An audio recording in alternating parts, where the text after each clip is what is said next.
जय हिंद दोस्तों, welcome back to PDA classes. मैं आप सभी का स्वागत करता हूं आपकी अपनी यूट्यूब चैनल पीडीए क्लासेस पर। तो इस वीडियो में हम बहुत ही अच्छे तरीके से एरर को डिटेक्ट करना सीखेंगे और क्वेश्चन लाया हूं मैं स्पेशली इसमें कि क्वेश्चन कैसे लगाते हैं, clear, how to detect error. English grammar for all exam कहने का मतलब यहाँ पे जो आपको पी मिलेंगे, जितने में पी आपके लिए लाया हूँ, CDS, NDA और आपका SSC, CPO, SI जो होते हैं उन सभी के ओल्ड ईयर हैं, और MTS भी, ठीक है ना, लाया हूँ। और मैं आपको बता दूं कि देखिए कि इंग्लिश ग्रामर का आपको मालूम है कि ऐसे इंग्लिश ग्रामर को आप पढ़ लीजिए और क्वेश्चन प्रैक्टिस ज़्यादा लगानी पड़ती है। किसी भी एग्जाम में आपको वही मिलेगा, सेम रहता है, ठीक है। तो चलिए करते हैं स्टार्ट, बिना देरी करे। पहला क्वेश्चन आपके सामने देखिए।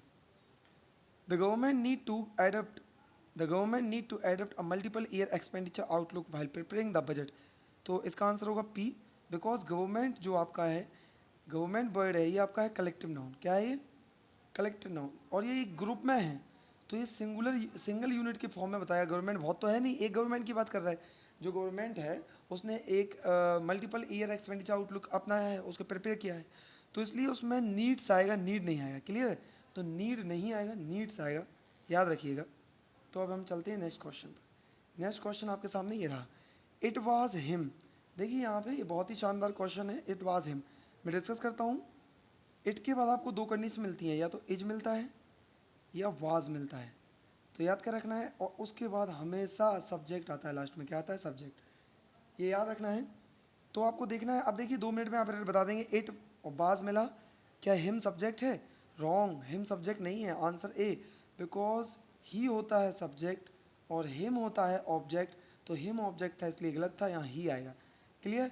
नेक्स्ट सवाल पर चलते हैं। नेक्स्ट सवाल। Modern youth pay attention to watching web series then reading books.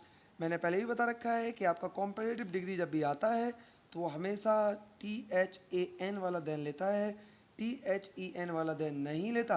Because ये THEN वाला देन ये आपका प्रेपोजिशन है, ये वाला देन आपका कंपैरिजन के लिए यूज़ होता है, कंजक्शन के तौर पे यूज़ होता है, इसलिए यहाँ पे ये गलत है। That's why option C. Next question आपके सामने। All his camera equipments were stolen from his car. If you ये क्वेश्चन आपके सामने है। क्या है? If really you are watching my noun classes that I have already started basic English grammar course on the YouTube. तो ये noun से रिलेटेड है और उसमें मिल जाएगा। मैंने नाउन में डिस्कस किया था इक्विपमेंट। इक्विपमेंट एक ऐसा वर्ड है, मैंने उसमें डिस्कस किया था कि जो आपका अनकाउंटेबल है। क्या है? अनकाउंटेबल। और ध्यान रखिए, दुनिया के सारे अनकाउंटेबल वर्ड क्या होते हैं? सिंगुलर। क्या होते हैं? सिंगुलर। तो उनके साथ एस या ई एस नहीं आएगा। किनके साथ? ध्यान रखना, एस या ई एस नहीं आता। एक जितने भी अनकाउंटेबल बर्ड हैं उनके साथ एस या ई एस नहीं आता है, वो सिंगुलर होते हैं, मैंने डिस्कस कर दिया। आंसर होगा इक्विपमेंट, बिकॉज इक्विपमेंट्स नहीं होता है। Clear. Next one. The recently hike in the price petroleum will hit house hold budget severally.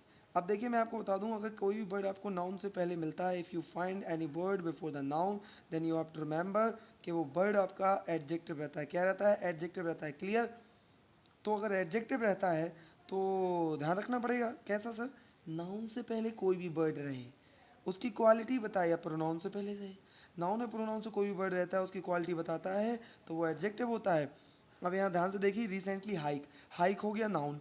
अब रिसेंटली LY लगाए तो ये क्या है? एडवर्ब। तो ये तो गलत हो गया। तो रिसेंट का क्या, रिसेंटली का क्या होगा? रिसेंट, बिकॉज उसका एडजेक्टिव फॉर्म रिसेंट होगा। क्लियर। तो इसलिए रिसेंटली हाइक गलत है, बिकॉज हाइक आपका नाउन था और नाउन से पहले कोई वर्ड मिले वो एडजेक्टिव होता है, और आपने अभी बताया एडजेक्टिव में LY नहीं रहता। कहने का मतलब LY आपका एडवर्ब में रहता है, हमेशा नहीं रहता, 99% आपको लर्न रखना है। क्लियर। तो आपको याद रखना है कि LY लगा हो तो वो एडवर्ब होता है, और क्वालिटी बताए नाउन की तो वो एडजेक्टिव चाहिए, तो एडजेक्टिव रिसेंट होता है। क्लियर, खत्म, कहानी। चलते हैं। नेक्स्ट सवाल आपके सामने। You and I have submitted your work. तो यू एंड आई, देखिए एक बात, यू एंड आई प्लूरल है, इन दोनों के साथ ऑब्जेक्ट क्या रहता है? अवर। क्या रहता है? अवर। प्लीज रिमेंबर, अवर आता है, इसलिए यहाँ पे योर नहीं आएगा। ऑब्जेक्टिव केस चाहिए, इनका ऑब्जेक्ट। यू का अकेला ऑब्जेक्ट अगर वो पूछे कि भाई यू का ऑब्जेक्ट क्या होता है, तो यू का आपका ऑब्जेक्ट होता है, मैं क्या बोल रहा, सॉरी फॉर दैट, यहाँ पे क्या लिखना है हमें, मैं बोल रहा हूँ, अगर आपका यू का ऑब्जेक्ट अकेला चाहिए तो यू ही होता है। क्या होता है? यू। ठीक है ना। और अगर दोनों का चाहिए यू और आई का तो आपको मालूम है। तो यहाँ पे ये क्वेश्चन का डिस्टर्ब हो गया, तो यहाँ पे आपको याद रखना है। तो यहाँ पे क्या आना चाहिए आंसर, मैंने बता दिया है कि यू और आई का ऑब्जेक्ट होता है आपका ये अबर, तो ये गलत था। चलते हैं आगे। नेक्स्ट यहाँ पे ये आपका पजेसिव एडजेक्टिव रहेगा। क्लियर। नेक्स्ट सवाल गोवा इज सो बेटर। सुनिए इसका सीधा सीधा, सो और एज। सो और एज के बीच में आपका एडजेक्टिव आता है, वो भी पॉजिटिव डिग्री। क्या आता है? Positive degree. सुनो ध्यान से, पॉजिटिव डिग्री।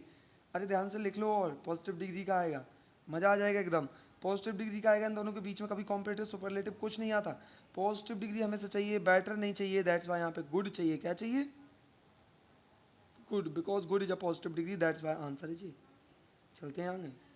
नेक्स्ट सवाल, which dress is the best of the two. जब भी आपका टू का कंपैरिजन होगा, मैंने बताया था कंपैरिजन जब भी होगा टू का, तो that is called comparative degree. ध्यान से सुना, जब भी कंपैरिजन होगा टू का तो कॉम्परेटिव डिग्री। कॉम्परेटिव डिग्री की पहचान है, आपको ई आर या आर लगाना है या फिर देन लगाना है।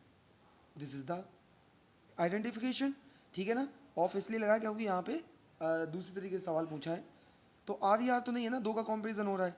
बेस्ट नहीं आना चाहिए, बेटर आना चाहिए यार। क्या आना चाहिए? बेटर, बिकॉज दो का कंपेरिजन आप ही ने बताया। Which dress is the better.